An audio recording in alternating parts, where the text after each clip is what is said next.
Olá, irmãos, graça e paz. Boa noite a todos.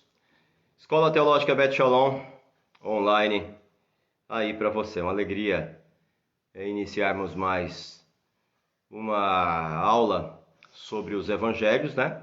Hoje nós estaremos falando sobre o evangelho de Marcos, né? Vamos falar hoje sobre o evangelho de Marcos. Esse evangelho que nas escrituras sagradas tem uma relevância muito, mas muito grande mesmo, né? Glória a Deus por isso. Vamos esperar os irmãos entrarem e depois a gente começa aí o nosso diálogo, né? Graça e paz, irmã Cristiane. Tudo bem? Deus abençoe vocês aí. Enquanto vocês vão entrando, vou pegar aqui o meu evangelho aqui, minha Bíblia grega, porque a gente vai ter que ler algumas coisinhas relacionadas a esse assunto. Vamos lá.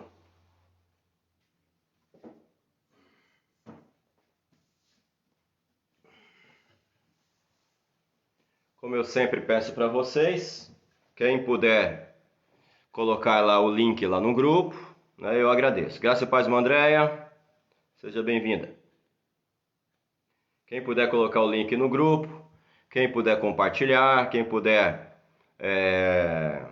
abrir alguma sala extra aí com o nosso vídeo, né? A gente fica feliz em poder compartilhar conhecimento com outras pessoas também. Quem está conosco aí, que tem a apostila nas mãos, abra a sua apostila comigo na página 12. É na página 12 que a gente vai começar estudando, falando sobre o Evangelho de Marcos no dia de hoje, tá bom? Vou esperar vocês entrarem e a gente já faz uma oração pedindo a bênção de Deus.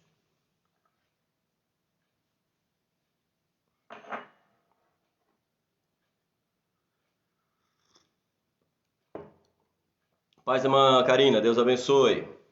Manzama, graça e paz. Vamos lá, vamos compartilhando pra gente aí, por favor.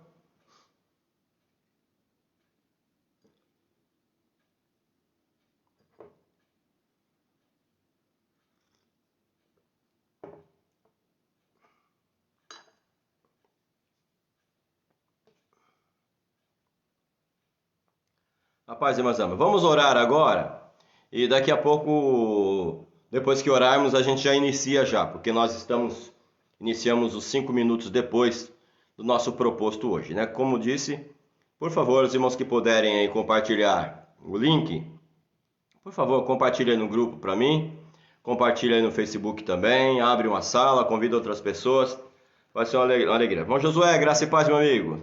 Deus abençoe sua vida aí. Vamos lá. Pai santo e bendito, te louvamos por tua graça, pelo teu poder. Agradecemos a ti por mais um dia podermos nos dobrar diante da tua palavra e podermos estudá-la, entendendo o teu evangelho, a tua palavra. Fala conosco hoje, nos ilumina para entender, para expor a tua palavra. Guarda os teus filhos que conosco estão, estenda as tuas mãos potentes sobre nós, guiando os nossos passos, conduzindo-nos em tua presença e proporcionando a nós o conhecimento da tua palavra. Pedimos pelos teus filhos que precisam da tua ajuda agora, pastor João Carlos, nosso irmão Elcio que está internado precisando de um milagre teu, os teus servos que estão enlutados, tristes, ainda temerosos por conta deste vírus que tem assolado a humanidade, que o Senhor possa abençoar as nossas autoridades, principalmente a ala médica científica do nosso país que está lutando para desenvolver um remédio que possa conter esse vírus. Abençoai a nossa nação, abençoai a tua igreja, abençoai a nossa vida. Venha nos visitar com teu Espírito Santo, com teu poder, com a tua graça, com a tua misericórdia. Fala conosco hoje, dá-nos autoridade, unção, graça, poder e misericórdia para falarmos a tua palavra, de acordo com o teu querer, segundo a tua bondade e misericórdia sempre, em nome de Jesus. Amém. Glória a Deus. Vamos lá. Vamos lá, irmã Iris, seja bem-vinda. Irmão Marilson, seja bem-vindo todos aí. Vamos lá. Ajuda a gente aí, por favor, quem faz parte do grupo lá, que puder colocar um link no grupo, convidar o pessoal lá, vamos estudar a palavra de Deus. Hoje estudaremos o Evangelho de Marcos. Para quem tem apostila, página de número 12. Abra a sua apostila, por favor, na página 12. Iniciemos aí os nossos estudos da palavra de Deus nesta noite, tá bom? Quem está conosco iniciando hoje, depois se você quiser a apostila, você pode me chamar aí no particular, no bate-papo, e eu mando a apostila para você, tá bom?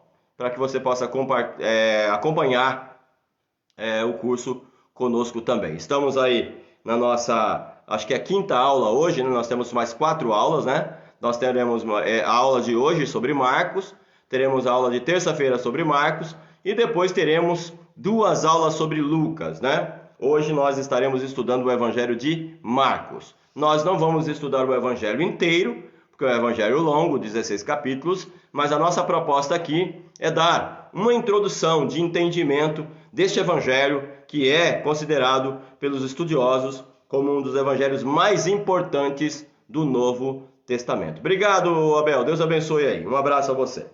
Vamos lá, irmãos. Nós temos aí na página 12 uma síntese, né? Um resumo do Evangelho de Marcos. Temos um resumo do Evangelho de Marcos, mas nós não vamos pegar aqui no resumo logo de cara. Nós vamos direto para o conteúdo, né? Vamos lá para a introdução na página 13. E depois, se houver necessidade, a gente volta lá atrás, pegando aí o resumo do Evangelho em si, tá bom? Vamos lá para a introdução, então, deste Evangelho.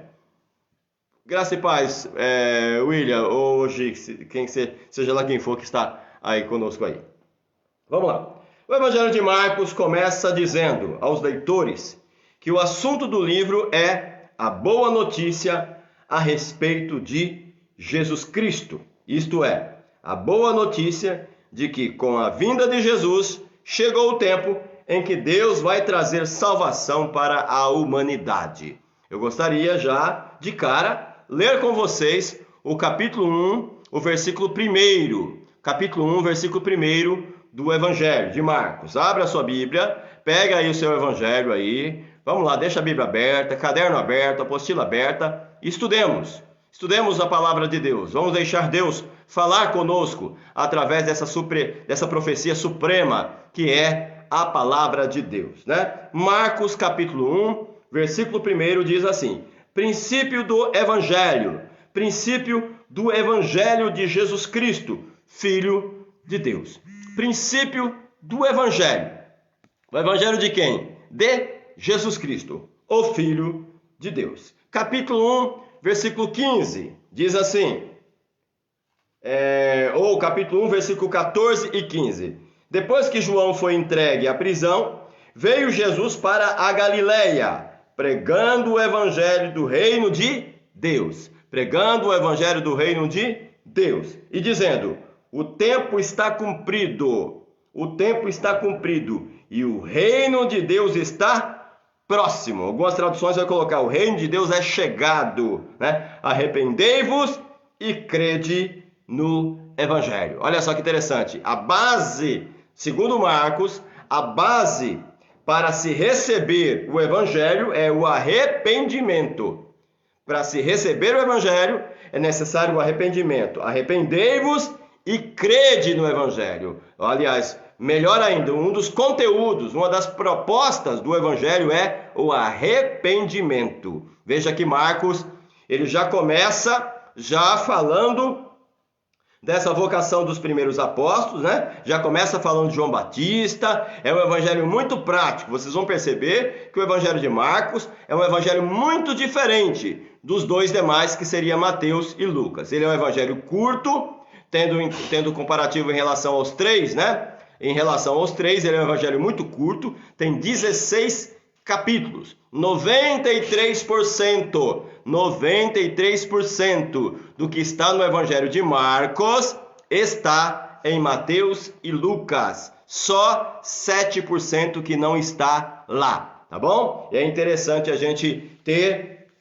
essa informação, né, logo de cara, para facilitar os nossos estudos relacionados a este assunto, tá bom? Então, aí 93% do que está em Marcos está nos outros evangelhos. Somente 7% não está nos outros evangelhos, mostrando que o evangelho de Marcos foi o evangelho usado por Lucas e por Mateus para poderem escrever também os seus evangelhos, certo? O livro traz um relato das palavras e ações de Jesus de Nazaré. Estamos na página 12, aliás, página 13. Página 13, introdução, tá bom? Quem está começando aí, por favor, irmão Cláudio, seja bem-vindo, graça e paz. Página 13, vamos lá. O livro traz um relato das palavras e ações de Jesus de Nazaré. Grafa aí, grifa aí, palavras e ações de Jesus de Nazaré. É importante grifar palavras e ações de Jesus de Nazaré. Por quê? Se em Mateus você tem muitos discursos de Jesus, né? Você tem bastante discursos, bastante relatos de versículos do Antigo Testamento, explicações de muitas coisas, né? Aqui você tem mais as ações de Jesus Cristo. As ações de Jesus Cristo é o que vai ser mais relevante no Evangelho de Marcos. E essas ações, elas existem de maneira muito proposital da parte de Marcos, tendo em vista que o Evangelho de Marcos é escrito aos romanos, né? Vamos lá. O livro traz um relato das palavras e das ações de Jesus de Nazaré, mas não chega a ser uma biografia dele, né? O Evangelho de Marcos está longe de ser uma biografia de Jesus Cristo. Por quê? Marcos não vai falar sobre o nascimento de Jesus Cristo, não vai falar sobre os seus pais, não vai falar sobre aquelas questões primárias que o Evangelho de Mateus e de Lucas se preocupa em relatar. Marcos vai abrir o seu Evangelho já falando de Jesus lá no Jordão, procurando João Batista para ser batizado por ele. Marcos abre o seu Evangelho já falando sobre a voz que clama no deserto, que é João Batista. É um evangelho muito prático, é um evangelho muito direto, é um evangelho muito enérgico, tem muita ação, tem muitos feitos. Os relatos de feitos de Jesus são muito constantes, muito enérgicos no Evangelho de Marcos. Tente notar isso aí, tá bom? Adriel, seja bem-vindo. Isso porque descreve apenas um ano e um pouco mais da vida de Jesus. Lá no capítulo 1, do capítulo 1 ao capítulo 10, você vai perceber que Marcos vai relatar um ano e um pouquinho do ministério de Jesus, tá? Um ano e um pouquinho do ministério de Jesus. Ele não vai estender tanto, não vai falar tanto sobre Jesus. É um evangelho curto. Ô Marcos, seja bem-vindo.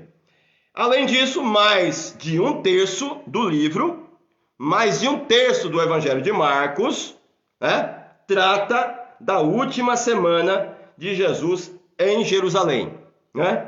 Por isso, porque descreve apenas um ano e um pouco mais da vida de Jesus. Além disso, mais de um terço do livro trata da última semana de Jesus em Jerusalém e seus arredores. Então é importante a gente estar atento em relação a isso. Irmão Donizete, seja bem-vindo aí.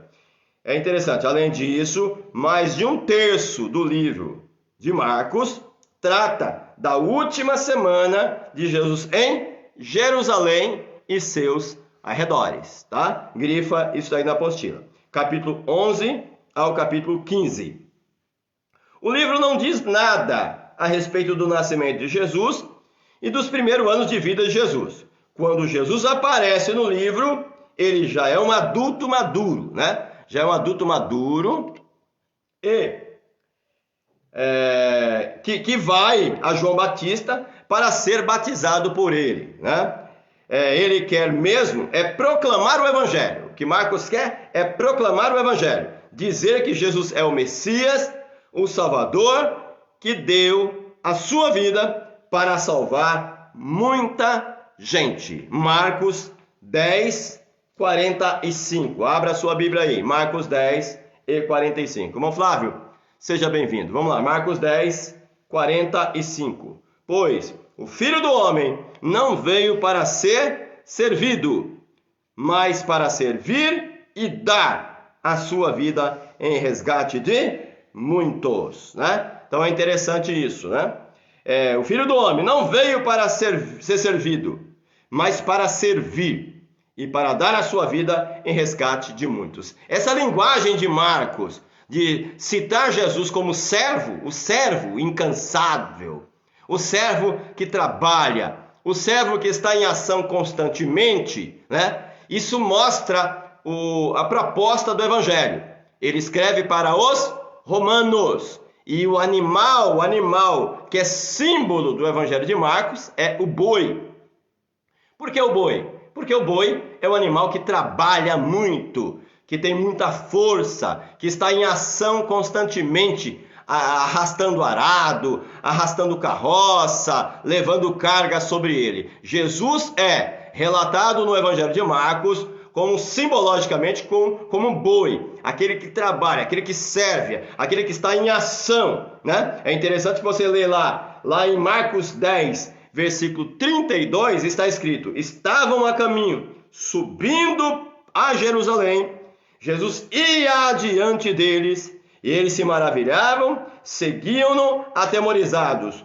E, tornando a tomar consigo os 12, começou a dizer-lhe estas coisas que lhe deviam sobrevir, dizendo, né? Você vê, dizendo, fazendo, subindo, e adiante, tal. Esses verbos de ações que estão presentes no Evangelho de Marcos, esses verbos mostram que o Evangelho de Marcos é um evangelho de pura ação. Se alguém tivesse que fazer um filme sobre Jesus, baseado no Evangelho de Marcos, este filme teria que ser um filme de ação. Teria que ser um filme em que Cristo seria relatado como aquele que estava sempre entrando, saindo, fazendo, curando, subindo, descendo e etc. Porque os verbos e ações vão mostrar a cara do Evangelho de Marcos. Os romanos não eram um povo de tanta filosofia, não era um povo de tanto pensamento. Os romanos eram um povo de trabalho, era um povo de ação. Os soldados construíam estrada, os soldados construíam arquedutos, os soldados batalhavam, eles tinham multifunções agregadas à arte militar junto com eles, né? Os deputados, os senadores, os imperadores, eles eram pessoas que estavam sempre fazendo as coisas, tinham um conhecimento muito prático da vida. E Jesus, nesse evangelho, ele é relatado como aquele que atende às expectativas também dos romanos, como o Messias que estava para vir ao mundo. E é interessante que Jesus, ele é relatado aqui não como rei. Jesus não é relatado como rei, como Mateus vai relatar. Jesus é relatado como servo, porque Jesus aqui, sendo relatado como rei, talvez ele não seria tão bem aceito assim pelos romanos, porque os romanos já têm um rei, que é César. Jesus aqui, ele quem é? Quem é Jesus aqui? Jesus, ele é um servo. Jesus é aquele que trabalha. Jesus é aquele que cura, que salva, que liberta, que transforma. Esses verbos e ações atrelados ao Cristo bendito que veio a esta terra, denota que Marcos tem o objetivo de relatar um Messias, um Jesus que está disposto a fazer, a trabalhar, a servir a humanidade para que esta seja salva. Bendito seja o nome do Senhor.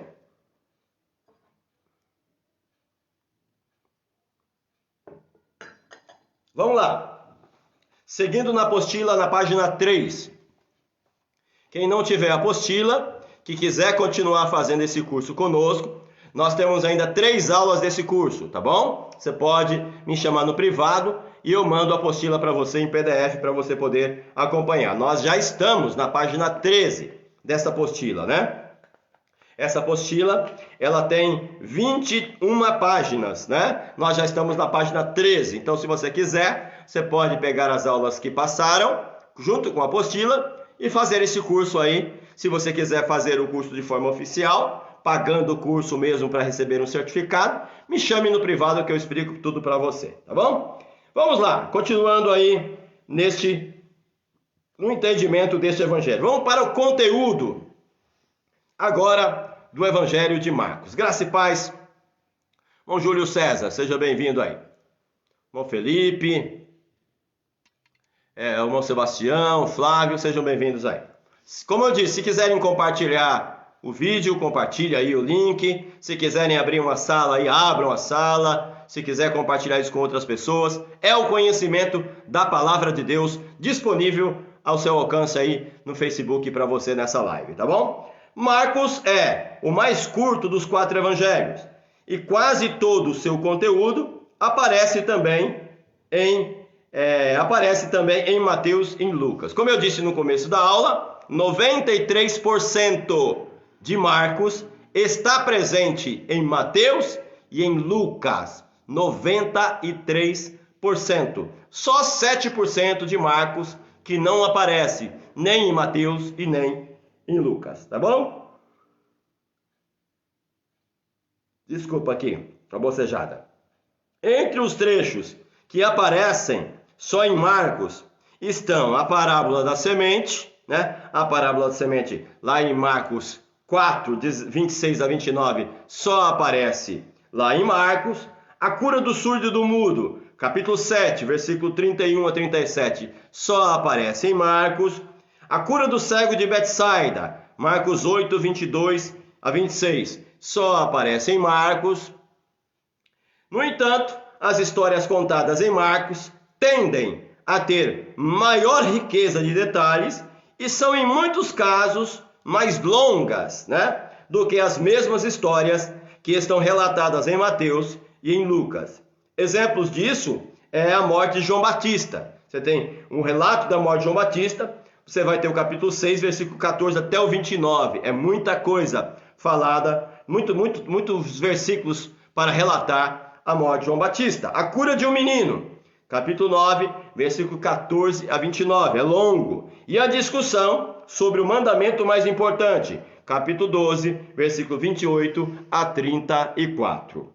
Outro aspecto interessante de Marcos é que a história avança com fluência e rapidez. Com fluência e rapidez. Jesus aparece de repente, na Judéia, onde se juntam as pessoas que estão sendo batizadas por João Batista, no Rio Jordão. E assim, tão de repente, ele também volta para a Galiléia, onde anuncia a mensagem de que o reino de Deus está para chegar logo, rápido. Jesus não perde tempo, ele vai com seus discípulos, ele vai com seus seguidores, 12 discípulos, e várias mulheres, né? Capítulo 15, versículo 40 a 41. E de um lugar para o outro, ensinando, curando e expulsando demônios. Não se sabe ao certo quanto tempo ele ficou trabalhando na Galiléia, pois não são muitas as referências e passagens de tempo, né, ou do tempo. Só quando Jesus vai para a Judéia é que se tem notícia de uma festa anual, que seria a festa da Páscoa, lá em Marcos 14, 1. Ou seja, Marcos não relata muitas coisas relacionadas ao judaísmo, porque ele está escrevendo para quem? Está escrevendo para os romanos. E na maioria das vezes, quando ele vai falar sobre questões relacionadas ao judaísmo, ele explica o que são essas coisas, né? Ele mostra, pois se ele vai falar se ele usar uma palavra aramaica ou uma palavra hebraica, ele explica o que aquela palavra quer dizer. Por quê? Porque ele está escrevendo a quem? A romanos. E os romanos não têm conhecimento da língua hebraica e nem da língua aramaica. Então, Marcos, ele explica o que ele diz para as pessoas que estão lendo o seu evangelho. Isso mostra que Marcos não está escrevendo para uma plateia que tem conhecimento aprofundado do judaísmo, que tem conhecimento do Antigo Testamento. Marcos, quando ele vai citar alguma coisa do Antigo Testamento, ele vai explicar, ele vai detalhar, porque a sua plateia não tem conhecimento aprofundado das Escrituras Sagradas, tá bom? É um povo que precisa de explicação. Quando eu disse aqui aos irmãos que na história do Evangelho de Marcos a gente tem muita fluência, muita rapidez, né? A gente tem verbos de muita ação, existe uma palavra, um termos, que é usado no Evangelho de Marcos, que se chama eutos, né? Se chama eutos. Eu vou marcar aqui em uma página, escrever a palavra aqui em uma parte aqui da minha apostila. Eutos, né? Deixa eu marcar aqui para vocês terem noção de como escreve essa palavra. Aí eu dou a explicação delas para vocês, tá bom? Eu vou escrever aqui ao contrário, né? Eu vou escrever ao contrário, porque como eu estou usando a câmera dianteira, né? Eu não estou usando a câmera traseira, vocês vão ver aí da maneira como de fato está escrito, tá? Aí, tá vendo? Eutus, eutus. Essa palavra eutus, ela significa imediatamente. Ela significa de imediato, sem demora. Esta palavra eutus, ela vai aparecer em Marcos em 50 ocasiões. Vai aparecer em 50 ocasiões em Marcos, esta palavra eutus, mostrando que este evangelho é um evangelho de ação. É um evangelho em que as pessoas estão vendo uma descrição sobre Jesus, de um Jesus que está imediatamente saindo, imediatamente chegando, e de imediato, e sem demora. Essas palavras, elas denotam que o evangelho de Marcos é um evangelho da ação. Evangelho em que os verbos de ação, eles estão presentes em demasia, mostrando, aí, de novo explicando isso para vocês, mostrando que Marcos tem o objetivo de relatar um Jesus que se encaixa totalmente dentro da cultura romana, povo ou plateia para quem ele escreve o seu evangelho. Tá bom? Seguindo. Os discípulos de Jesus não entendem as suas ações e os seus ensinamentos. Marcos, ele vai relatar que os discípulos de Jesus não entendem, não compreendem de imediato os seus ensinamentos. E os líderes religiosos logo vão ficar contra Jesus na descrição deste evangelho. Não demora muito neste evangelho e Jesus começa a dizer que ele vai ser preso, porque o evangelho é muito curto, 16 capítulos, né? Ele diz que logo, Marcos vai relatar que logo Jesus vai ser preso, condenado e morto. O evangelho não diz por que exatamente Jesus saiu da Galileia e foi logo para a Judéia, né? Lá em Marcos 10, versículo 1, abra comigo aí, Marcos 10, versículo 1, está escrito, levantando-se, olha só, outro verbo de ação, né? Levantando-se Jesus, foi dali para o território da Judéia, além do Jordão. De novo, as multidões se reuniram e ele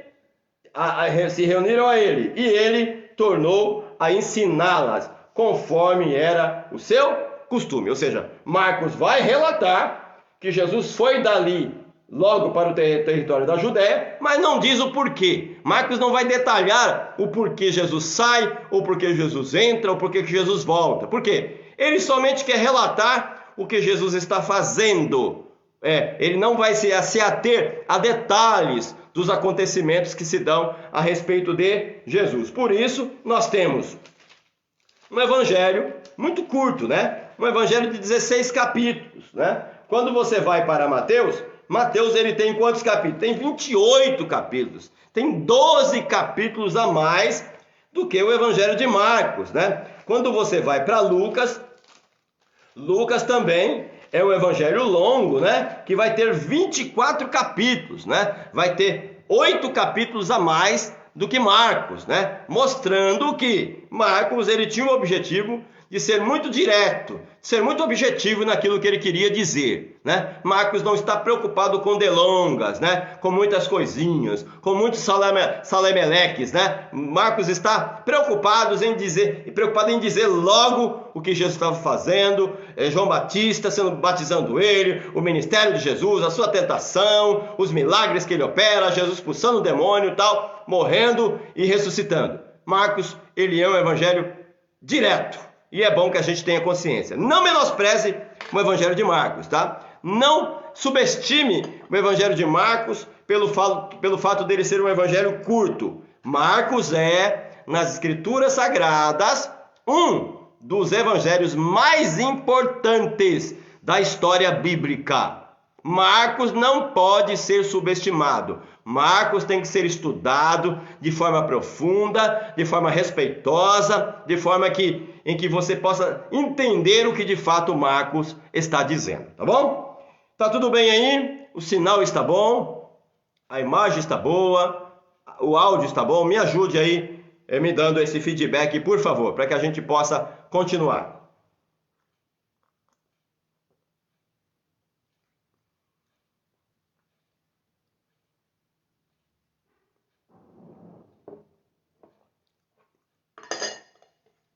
Tudo bem aí? Vocês estão aí?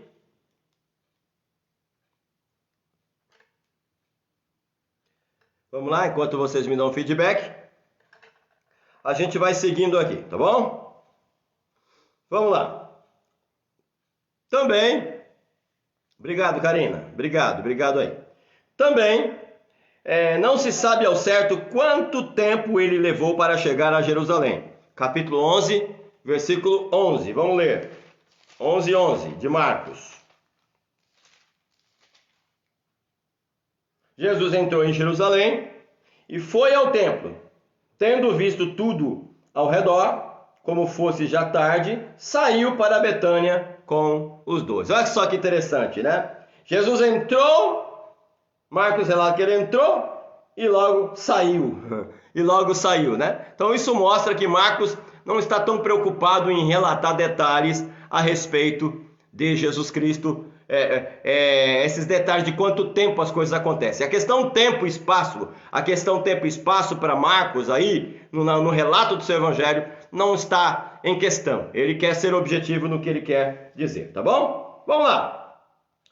A última semana da atividade de Jesus recebe um destaque especial, né? É possível acompanhar as suas atividades dia após dia, até ser preso no jardim do Getsemane. Jesus é Senhor de tudo. O que acontece? Ele expulsa do pátio do templo os que vendiam animais e pombas, ele discute com os seus adversários e os deixam admirados e calados. Ele revela aos discípulos as coisas que virão no futuro e fala também a respeito do fim do mundo. Em tudo o que acontece, se cumpre a vontade de Deus. E Jesus é obediente até o fim. Marcos 14, versículo 36. Ele é preso, Jesus é preso, é julgado, crucificado e sepultado. E o livro termina lá no capítulo 16, no versículo 8, né? Capítulo 16, no versículo 8. O livro termina, bem dizer ali, né? O que você tem do versículo 9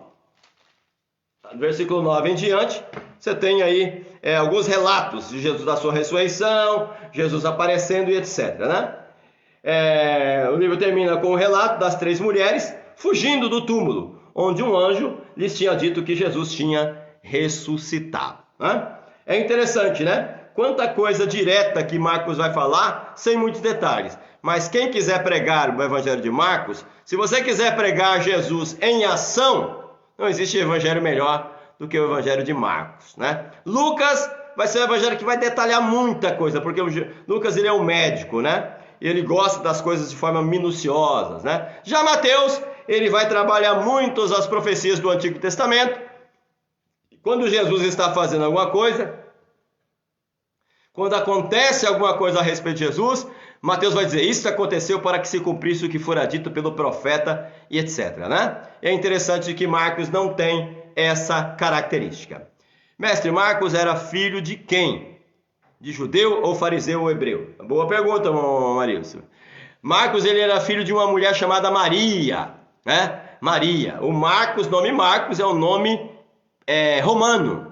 Marcos é o nome romano e João seria o nome judeu. Ele se chama João Marcos. João seria o nome hebreu e Marcos seria o nome romano. Eu não sei, mas é bem provável que Marcos ele tem uma cidadania também romana, né? Ele é de uma família que tem um certo dinheiro, né? Tem um certo privilégio ali. Ele mora em Jerusalém, Marcos mora em Jerusalém. A sua mãe é uma mulher importante, que ela vai ser citada lá no livro de Atos dos Apóstolos. Alguns estudiosos vão dizer que a mãe de Marcos, que chama Maria, talvez ela tenha sido uma das mulheres que estivesse presente ali no ministério de Jesus. Ele era hebreu, tá, irmão Marilson? Ele era hebreu. Judeu e hebreu é a mesma coisa, tá bom, Marilson? Ele era hebreu. a religião dele, eu não sei se ele era fariseu. Fariseu aí seria a parte religiosa, tá bom, irmão Arilson? Judeu e hebreu é a mesma coisa, e fariseu diz respeito à parte religiosa, tá bom? Então eu não sei especificamente se ele era fariseu, né? Bem provável que fosse antes de se converter. Marcos provavelmente seja filho na fé de Pedro, tá bom? Marcos provavelmente seja filho na fé de Pedro. Pedro vai chamar Marcos de o meu filho na fé. Ele vai escrever, vai saudar, vai falar de Marcos e vai dizer: Marcos, o meu filho na fé. Marcos esteve presente na vida de Pedro, Marcos esteve presente na vida de Paulo, Marcos esteve presente na vida de Lucas, Marcos esteve presente na vida de Barnabé, né? Marcos é um rapaz novo, sobrinho de Barnabé ou primo de Barnabé, como alguns citam, mas é um rapaz que se tornou importantíssimo para a história do cristianismo, né? Aqui adiantando algumas coisinhas aqui, né? Marcos é bem provável que ele tenha sido um dos fundadores da igreja de Alexandria, ali no Egito, né? O Eusébio de Cesareia, no historiador do livro História Eclesiástica, ele vai falar sobre Marcos como um dos fundadores da igreja de Alexandria, ali no Egito, né? E alguns historiadores vão dizer que ele morreu lá, enforcado pelos pagãos, por conta da revolta dele de evangelizar muitas pessoas e de muitas pessoas lá no Egito aceitarem Jesus como o seu Salvador. Então Marcos também foi um dos discípulos, né, indiretamente de Jesus, que foi crucificado também, aliás, que foi enforcado, que foi martirizado por amor de Jesus Cristo ali no Egito. Por isso é importante conhecer. Nada, irmão Arilson, que a sua pergunta foi muito boa, né? A sua pergunta, às vezes, é a dúvida de outros também, né? Glória a Deus por isso, tá bom? Vamos falar agora sobre Marcos e os outros evangelhos, né? A gente tem algumas coisinhas aí que a gente vai citando assim de cabeça, e depois a gente pega e volta para melhorar o nosso estudo, tá bom? Vai me ajudando aí nesse sentido, e a gente vai melhorando o nosso estudo aí do entendimento da palavra de Deus, tá bom? Glória a Deus por tudo aí. Vamos lá. Vamos falar agora sobre Marcos e os outros evangelhos, né? Vamos fazer agora um paralelo entre Marcos e os outros evangelhos. O irmão Maurício dizendo: olha, mestre, só nos estudos para saber de tudo isso. É verdade, irmão Maurício, no culto a gente não tem tempo, né? Quem sabe aí, futuramente, Deus prepara que aqui em Butujuru a gente consiga abrir uma turma presencial, depois que essa coisa passar, né? Tem a escola teológica lá na sede, mas quem sabe a gente consiga abrir um núcleo aqui em Butujuru, da Bet Shalom, e a gente possa falar isso aí abertamente para todos vocês aí que querem conhecer um pouco sobre a palavra de Deus, né? Vamos lá, temos aí 10 minutinhos para nosso intervalo. Marcos e os outros evangelhos. A maioria dos estudiosos acreditam que Marcos foi escrito antes dos outros evangelhos, tá? Isso daí é algo que vocês devem grifar na apostila, tá bom? Grifa aí na apostila, por favor. A maioria dos estudiosos acreditam que Marcos foi escrito antes dos outros evangelhos e que serviu de base para Mateus e Lucas escreverem os seus evangelhos. Marcos, ele é de fato, e isto é quase que concordante, quase que 100% dos estudiosos, né? Dos mais ortodoxos aí, isso na linguagem teológica, os mais ortodoxos, mais conservadores, normalmente são concordantes entre si que de fato Marcos escreveu este evangelho e que ele é o evangelho, um dos primeiros evangelhos escritos aí no Novo Testamento, né? Ele não é o primeiro livro escrito, porque quem começou a escrever os livros do Novo Testamento foi Paulo, tá? Mas Marcos é um desses evangelhos, um dos 3 evangelhos, dos 4 evangelhos, ele é o primeiro a ser escrito, tá bom? Para quem quiser aí uma dica de bibliografia, né? Uma dica de bibliografia de livro, né? Nós temos este livro aqui, ó, Tá ao contrário para vocês aí, né? Porque eu estou com a câmera do lado direito, do lado de frente, né?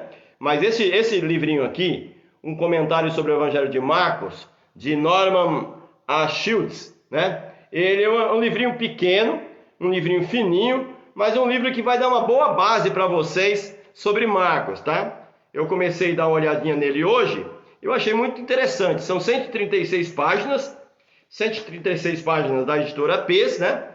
Publicações selecionadas. E é um livrinho que vai ajudar bastante vocês no estudo de Marcos, tá? Não menospreze esse evangelho. O evangelho de Marcos, eu acho que tem que ser respeitado, tem que ser visto com muito respeito por todos nós, tendo em vista a relevância deste evangelho para os outros evangelhos, tá bom?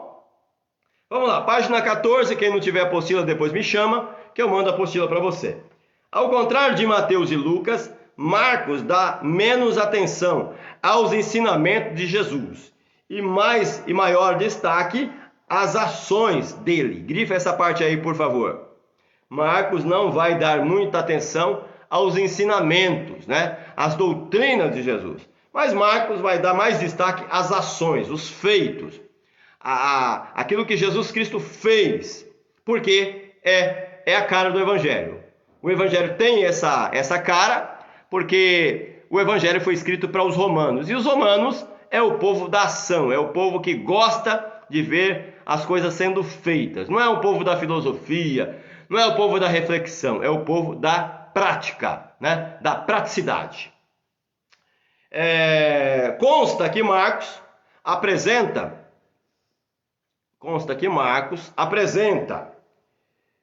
a pessoa de Cristo como servo de Yahvé, servo de Javé, né? Lá em Isaías capítulo 52, no versículo 13 ao 53, 12, Jesus vai ser profetizado como servo do Senhor, o servo do Senhor, né?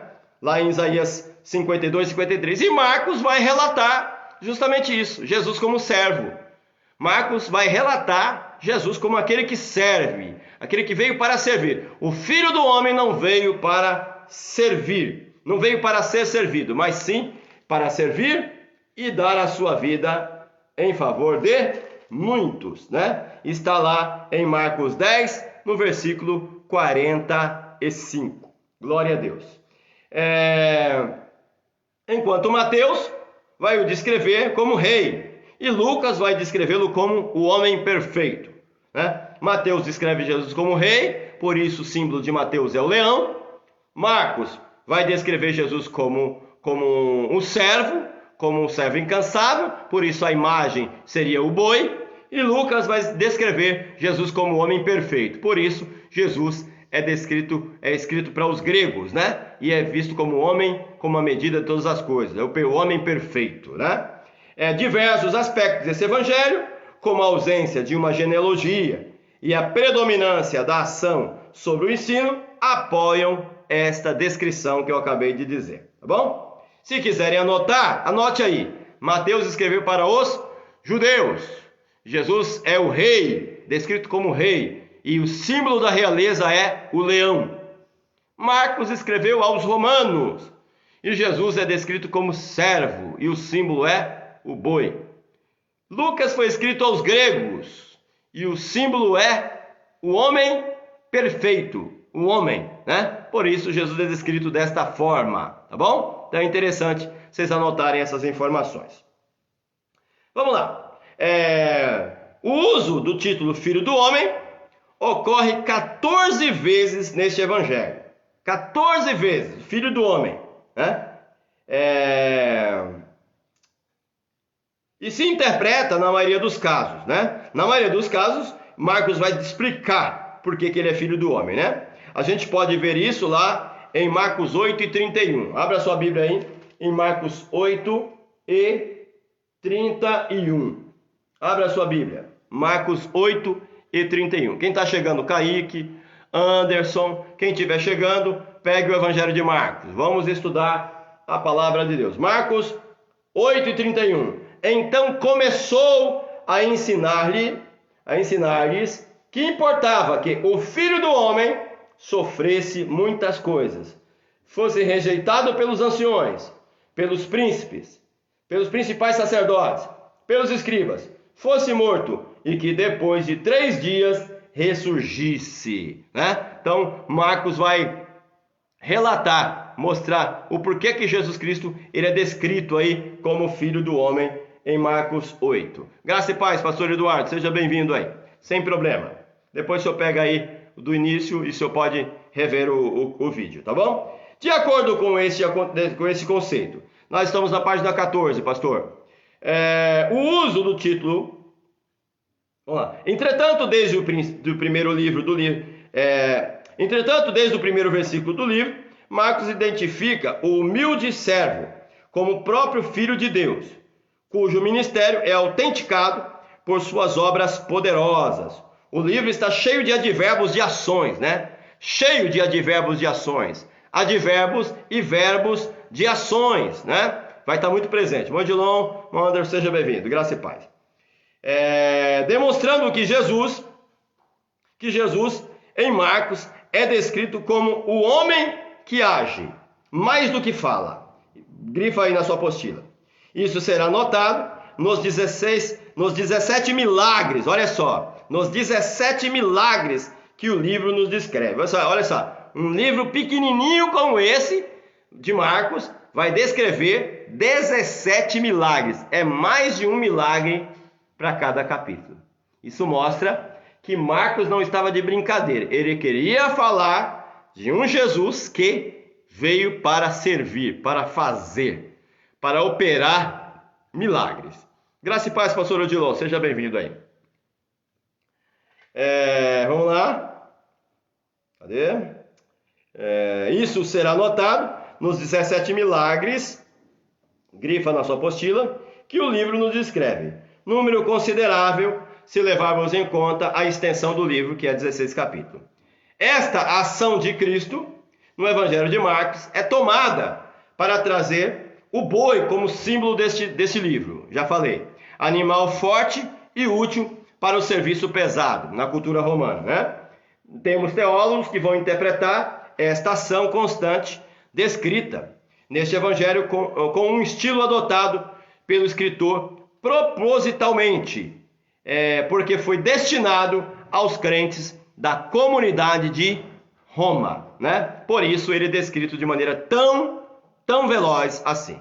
Irmão Josué colocou um texto aí para nós, Colossenses 4:10, Aristarco, que está preso comigo, manda saudações, e também Marcos, primo de Barnabé. A respeito dele, vocês já receberam instruções. Se ele for ter aí, recebam bem. Né? É interessante, irmão Josué, colocar aí essa descrição de Marcos nessa carta de Colossenses descrita de Paulo, tendo em vista que Barnabé, sendo o primo ou tio de João Marcos, levou-o na primeira viagem missionária que eles fizeram ali. E logo na primeira viagem missionária, no meiozinho ali dela, João Marcos voltou para o lugar de origem da onde eles tinham partido, que era Antioquia, né? E Paulo vai ficar muito magoado, porque João Marcos tinha os abandonado, né? E houve uma rixa na segunda viagem missionária, quando estava Paulo, Silas e Barnabé. E Barnabé propôs para Paulo que ele deveria se levar João Marcos também com ele. E Paulo disse, não, nós não levaremos aquele que nos abandonou na primeira viagem missionária, não acho justo isso, não. E Paulo e Barnabé tiveram uma briga ali muito feia, né, por conta disso, e Paulo acabou seguindo na sua segunda viagem missionária com Silas, né, para o seu destino. E João Marcos acabou ficando com seu primo ou com seu tio, que era Barnabé, né, que foi Barnabé, e seguiram para Chipre. Houve 2 viagens missionárias distintas por conta disso. Mas depois a gente vê que o próprio Paulo vai ver e vai reconhecer a importância deste rapaz que muito se tornou útil, né, para a igreja cristã do primeiro século. João Marcos, ele se tornou companheiro de Paulo, companheiro de Pedro, companheiro de Lucas, companheiro de Barnabé, e este homem foi o escritor de um dos evangelhos mais importantes do Novo Testamento, que é o Evangelho de Marcos. Obrigado, Josué, por você colocar essa nota. esse texto porque traz à tona coisas que a gente deveria falar que talvez não esteja na apostila aqui. Obrigado. E o Josué ainda diz: Paulo e Barnabé resolveram seguir rumos diferentes. Barnabé continuou com Marcos e partiu para Chipre. É interessante, né? Que a briga acabou ocasionando e proporcionou duas viagens missionárias distintas uma da outra, né? Acabou sendo benéfico, né? Tem um pastor que o Dr. Augusto Nicodemos disse que o diabo provoca a briga, né? Mas Deus aproveita-se da briga para abençoar essas viagens missionárias que aconteceu ali. Glória a Deus por isso e por esse texto citado pelo Josué. Vamos dar a pausa agora e a gente volta na página 14, seguindo aí, ainda falando sobre Marcos e os outros autores dos evangelhos, tá bom? Fique conosco ainda, continue conosco se você puder, né? Algumas pessoas entraram agora, vai dar 8h40, eu preciso fazer a pausa agora e daqui uns 10, 12 minutinhos a gente volta de novo aí para continuarmos o segundo bloco do nosso estudo do Evangelho de Marcos, no nosso curso Como Ler e Interpretar os Evangelhos, tá bom? Escola Teológica Beth Shalom, onde crer também é pensar. Volta comigo daqui a pouco, eu aguardo você para juntos estudarmos a Palavra de Deus. Quem quiser ter a apostilinha para estar conosco no segundo bloco, me chama no privado aí, que eu mando a apostila para você, tá bom? Seja bem-vindo aí. Irmã Vera, senhora Vera, volta conosco no segundo bloco aí, que a gente vai dar uma pausinha agora, vamos tomar um cafezinho e a gente já volta, tá bom? Abraço.